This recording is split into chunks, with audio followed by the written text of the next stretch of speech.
Morning, everybody. Happy Carbon Tax Day. If you live in one of the 4 provinces that has a carbon tax imposed, today's the day everything gets more expensive. So thank you, Justin Trudeau, and your ill-advised carbon tax. Maxime Bernier is tweeting out, quote, another 45 million flushed down the drain. The foreign policy of the People's Party of Canada government will be focused on the security and prosperity of Canadians. And he's got a link to the platform and a link to Harjit Saijan, who was, well, I'll show you where he was and what he did. Quote, he's tweeting, quote, at the UN PK Ministerial in 2017, we agreed to rethink how we approach peacekeeping and explored ways to better work together as an integrated military, police, and civilian team. Since then, Canada has made great strides in following through on the commitments we made. Like the Elise initiative that is increasing women in peacekeeping, our air task force in Mali adoption of smart pledging that puts the right equipment in the right place at the right time contributions to training capacity and the strong support for the Vancouver Principals, ... Okay, I'm good. Well, it doesn't say ... but I'm going to stop here and then we'll come back to read this one.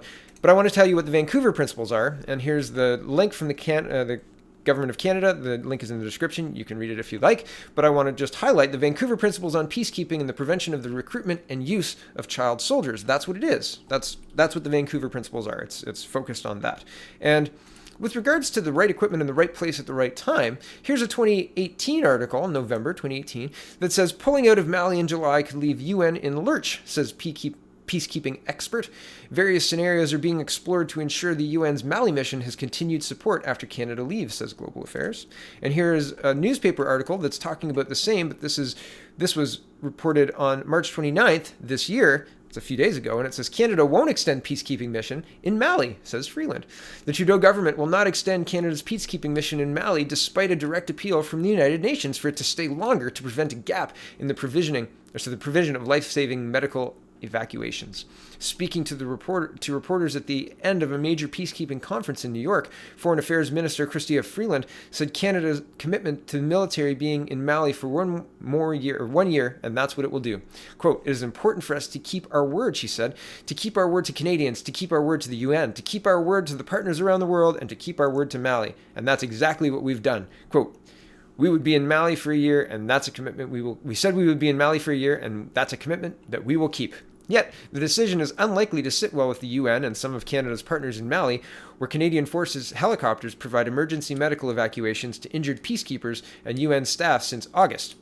The 8 Canadian helicopters and 250 military personnel in Mali are scheduled to cease operations on July 31st, but their Romanian replacements won't be ready to take over until mid-October.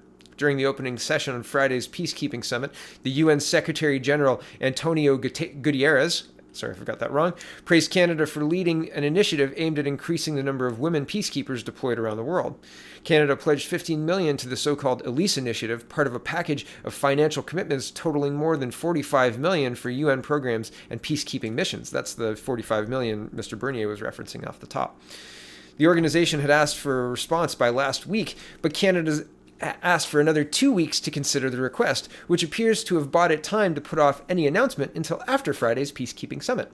Freeland's office had ignored repeated questions about the UN's request in the weeks leading up to the summit. The Liberals have argued the UN can fill gaps between the departure of Canadians' contingent and arrival of the Romanians with civilian contractors, as it has done in the past.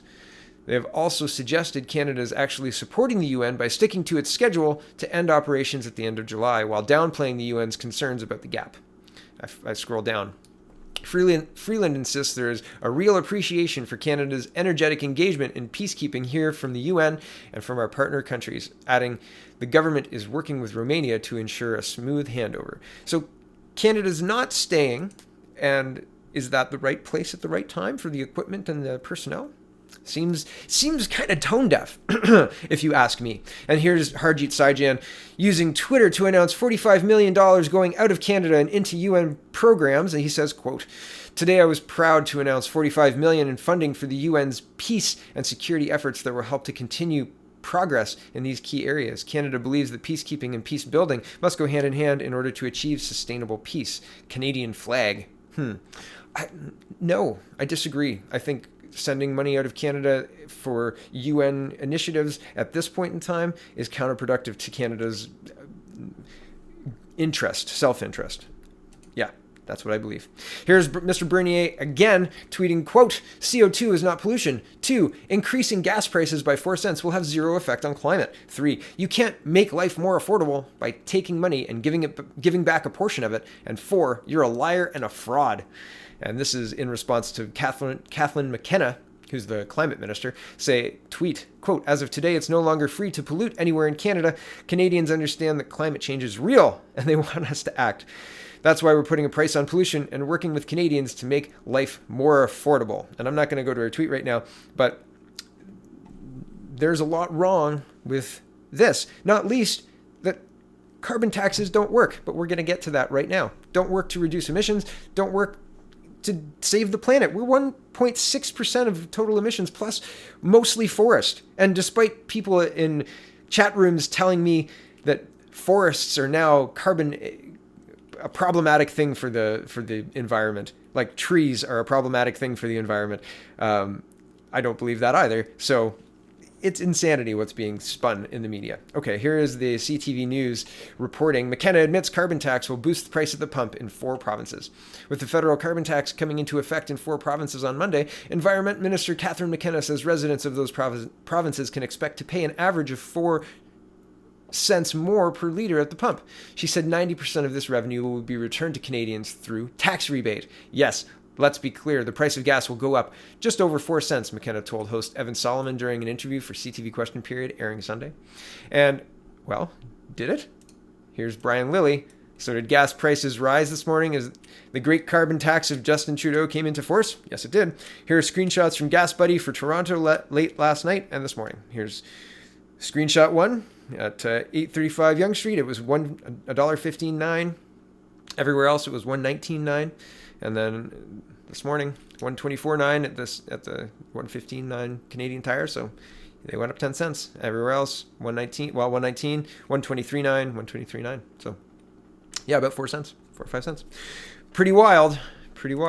Here is Spencer Fernando reporting on government of New Brunswick says we can't afford a carbon tax. With Trudeau's carbon tax kicking in on April 1st, the backlash is already growing. And I'm not going to go through this one. You can go read that for yourself. Link is in the description.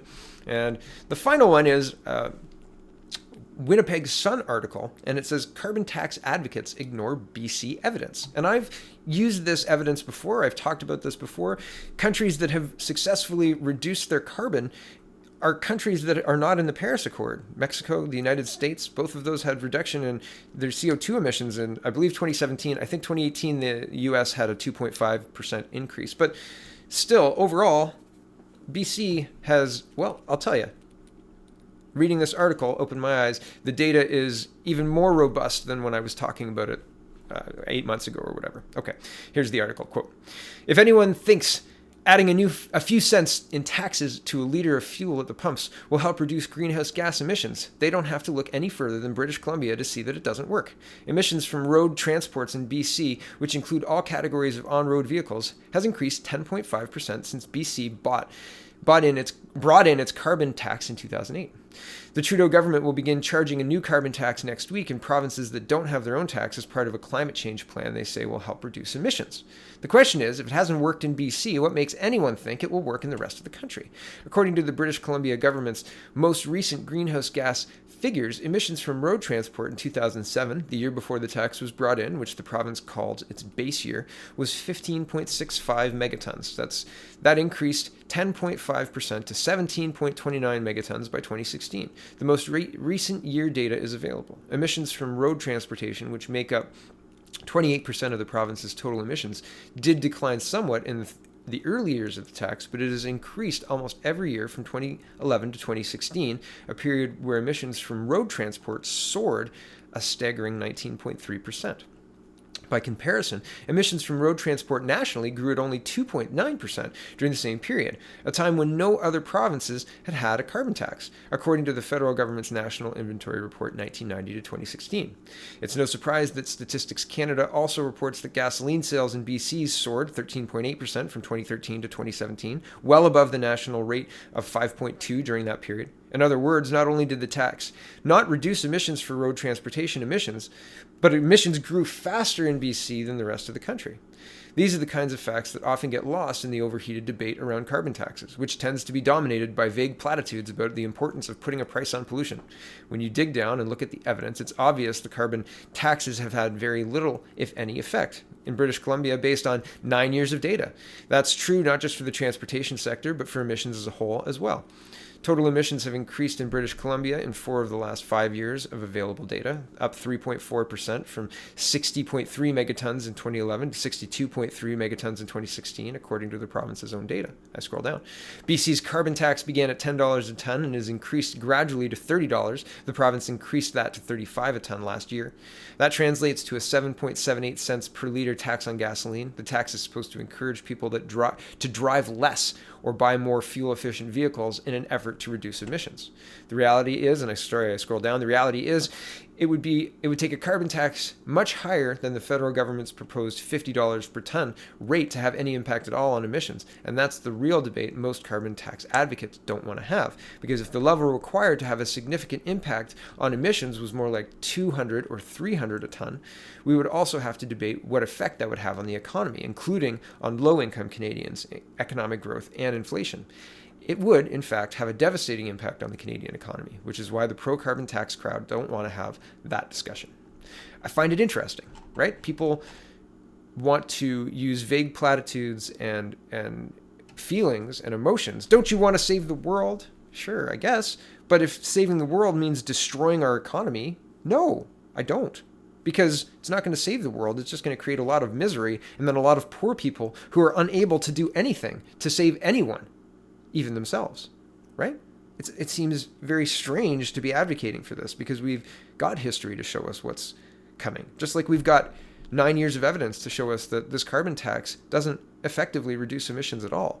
And the other aspect of this is it's not like you have another option. If you own a business that requires a truck and the truck is a V8 and you get an incentive to get a V6, but the truck can't do the work, well, you can't use that incentive because the V6 truck can't pull your trailer. It's too heavy for whatever reason or whatever. Also, you can't hitch your trailer to a bus. How does this work?